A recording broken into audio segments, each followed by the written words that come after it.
বন্ধুরা, গত পর্বে যেখানে শেষ করেছিলাম তার পরের থেকে শুরু করছি। তাহলে চলুন শোনা যাক বিশ্বরূপ বাড়ি থেকে যখন চলে গেছিলেন পরে কি হয়েছিল সেই ঘটনাটি আপনাদের সামনে আমি এখন বলতে চলেছি। যখন বিশ্বরূপ গঙ্গা পার হয়ে পালিয়ে গেলেন তখন থেকে তার আর কেউ সন্ধান পেলেন না।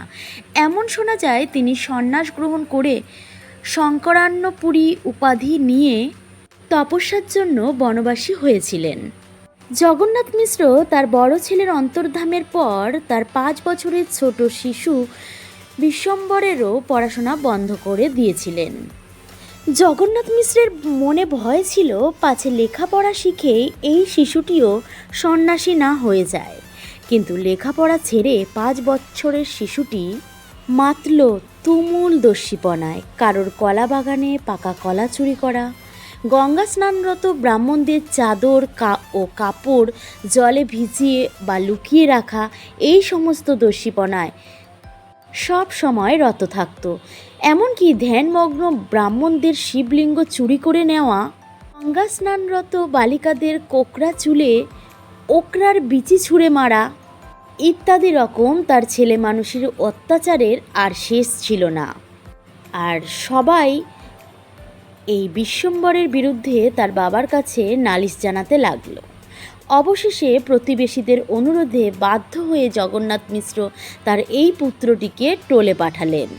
বিষ্ণুদাস, সুদর্শন ও গঙ্গাদাস এই 3 পণ্ডিতের টোলে নিমাই অধ্যয়ন শুরু করলেন এবং খুব কম সময়ে এদের কাছে পড়াশোনা শিখে নিমাই পণ্ডিত হয়ে উঠলেন।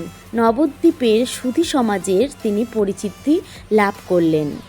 বাসুদেব দত্ত নামক এক অর্থশালী ব্যক্তির বাড়িতে মাত্র 17 বৎসর বয়সে তিনি টোল স্থাপন করেন। এই টোলে তিনি ব্যাকরণের একখানি টিপ্পনী প্রস্তুত করেন। এই টিপ্পনীটির নাম ছিল বিদ্যাসাগর টিপ্পনী। এটাই সে সময় বঙ্গদেশের সমস্ত টোলের ছাত্রেরা পড়ত। পাঠ শেষে বিশ্বম্বরের উপাধি হয়েছিল বিদ্যাসাগর। এ সময়ে কেশব কাশ্মীরি নামের এক অদ্বিতীয় পণ্ডিত নবদ্বীপে এসে যুদ্ধং দেহিং ভঙ্গিতে সেখানকার পণ্ডিত মণ্ডলীকে তর্কযুদ্ধে আহ্বান জানান। বৃদ্ধ অধ্যাপকেরা পড়লেন মহাবিপদে। অবশেষে তারা কেশব কাশ্মীরিকে শ্রী চৈতন্যর কাছেই পাঠিয়ে দিলেন। কিন্তু কি আশ্চর্য, সেই দিগ্বিজয়ী পণ্ডিত অজাতশত্রু এই বালকের কাছে জাতপরনায় পরাভূত হয়ে নবদ্বীপ ছেড়ে পালালেন। নবদ্বীপের সমস্ত পণ্ডিত সেই দিন একত্র হয়ে চৈতন্যদেবের উপাধি দিলেন বাদী সিংহ।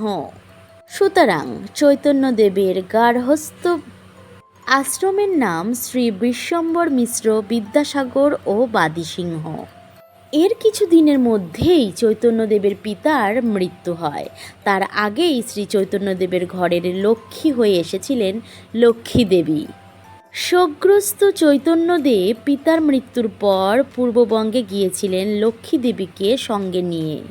কিন্তু এক শোক না শেষ হতেই আরেক শোকে পড়লেন শ্রী চৈতন্যদেব। সে সময় লক্ষ্মী দেবীও সাপের দংশনে প্রাণ ত্যাগ করেন। লক্ষ্মী দেবীর মৃত্যুতে তিনি যা আঘাত পেলেন তাতে তার সমস্ত চরিত্র ও মনের ভাব বদলে গেল।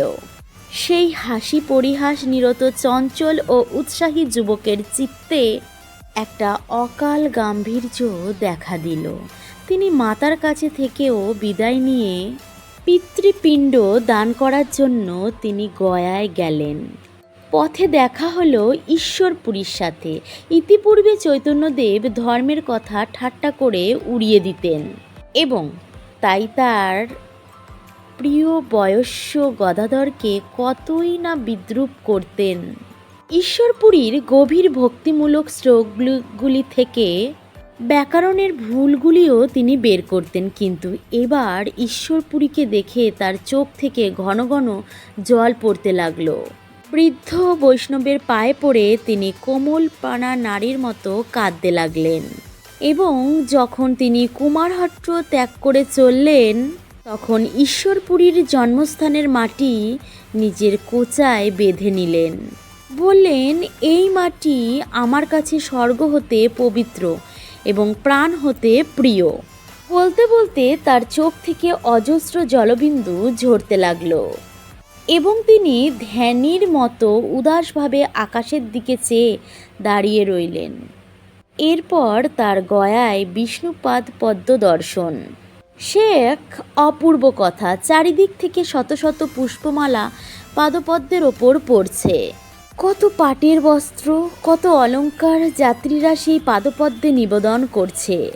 পাণ্ডারা মন্ত্র পড়ে বলছেন এই পদপদ্ম হতে গঙ্গা এসেছেন। এই পদপদ্ম তার মস্তক শোভা করছে। যোগী ঋষিরা পদপদ্মের আভাস পেয়ে কৃতার্থ হন। হে বিশ্ববাসী, তোমাদের দুঃখের সান্ত্বনা আর কোথাও নেই, শুধু এখানে দর্শন করো, ভববন্ধন মোচন হয়ে যাবে। এই স্তব পাঠ শুনতে শুনতে লহরে লহরে চৈতন্যের অশ্রু গড়িয়ে পড়তে লাগল। পদপদ্মে নিবেদিত শত শত ফুলমালা হতেও সেই অশ্রুর মালাখানিও দৃষ্ট হল পাণ্ডাদের চোখে। এক দেবতুল্য আকৃতির পরম সুদর্শন যুবক কাঁদতে কাঁদতে সেই পদপদ্মের ওপর অজ্ঞান হয়ে পড়েছেন। সেই অবস্থায় সঙ্গীরা তাকে ধরে বাসাবাড়িতে নিয়ে আসলেন। চৈতন্য হবার পরে তিনি বললেন, তোমরা ফিরে যাও, আমি আমার প্রাণনাথকে দেখেছি, আমি বৃন্দাবন চললাম, আমি আর ঘরে ফিরব না। বহু চেষ্টার পর তারা তাকে বাড়িতে ফিরিয়ে নিয়ে আসলেন। কিন্তু শচীদেবী তার প্রিয় পুত্রকে যেমন দেখলেন তাতে তার মুখ শুকিয়ে গেল। সেই আমলকি দিয়ে পরিষ্কার করা সুদীর্ঘ কেশ কোথায় গেছে, তা জটায় পরিণত হয়ে গেছে। গলা হতে হরিনামের মালা ছিঁড়ে গেছে। অতি সুদর্শন কৃষ্ণকেলি ধুতিতে সে কোচা নেই, ছিন্ন ভিন্ন হয়ে তা কোমরে জড়ানো। সন্ধ্যা আহ্নিক তিনি ছেড়ে দিয়েছেন। বাড়িতে শালগ্রাম পূজা পান না, তাতে ভ্রুক্ষেপও নেই তার। দিনরাত শুধু কৃষ্ণ কৃষ্ণ বলে কাঁদছেন। ঘরের এক কোণায় বসে আবেগ ভরে চোখের জল ফেলছেন। শত ডাকের পরেও তার কোনো উত্তর নেই। কখনো কখনো আকাশের দিকে চেয়ে কে এলো কে এলো বলে দুহাত প্রসার করে পাগলের মতো কাঁদছেন এবং প্রিয় বন্ধু গদাধরের গলা জড়িয়ে ধরে বলছেন, আমি দেখেছি, আমি দেখেছি, কি দেখেছি তুমি শুনবে?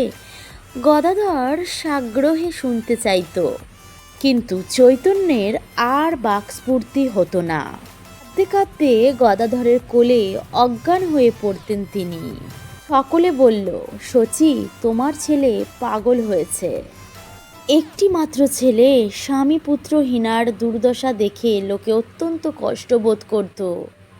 এদিকে এর আগেই শচীদেবী চৈতন্যের ইচ্ছার বিরুদ্ধে তার আর এক বিবাহ দিয়েছিলেন। সেই স্ত্রীর নাম হলো বিষ্ণুপ্রিয়া। শচীদেবী ভেবেছিলেন বিষ্ণুপ্রিয়াকে দেখলে হয়তো ছেলের মতিগতি ফিরতে পারে। এই জন্য শচীদেবী তার পুত্রের পাশে সর্বক্ষণ বিষ্ণুপ্রিয়াকে বসিয়ে রাখতেন।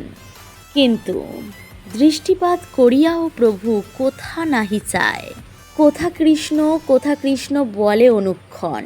দিবানিশি শ্লোক পড়ি করিয়ে ক্রন্দন। সকলেই যখন ঠিক করল যে শ্রী চৈতন্যদেব পাগল হয়েছেন, তখন শচীদেবী উপায়ন্ত না পেয়ে কবিরাজ ডাকলেন। আচ্ছা বন্ধুরা, আজও আমি এই পাঠটা শেষ করতে পারলাম না, আমি দুঃখিত, কারণ অনেক বড় হয়ে যাবে। তার জন্য আমি আসছি আবারও আরেকটা পর্ব নিয়ে। আপনারা থাকবেন আমার পাশে, আমি আবার আসব পরবর্তী পাঠটুকু আপনাদের সামনে পাঠ করার জন্য। আজকের ভিডিওটুকু আপনাদের কেমন লাগলো অবশ্যই কিন্তু আমাকে জানাতে ভুল করবেন না। আজকের মতো এই পর্যন্তই। নমস্কার।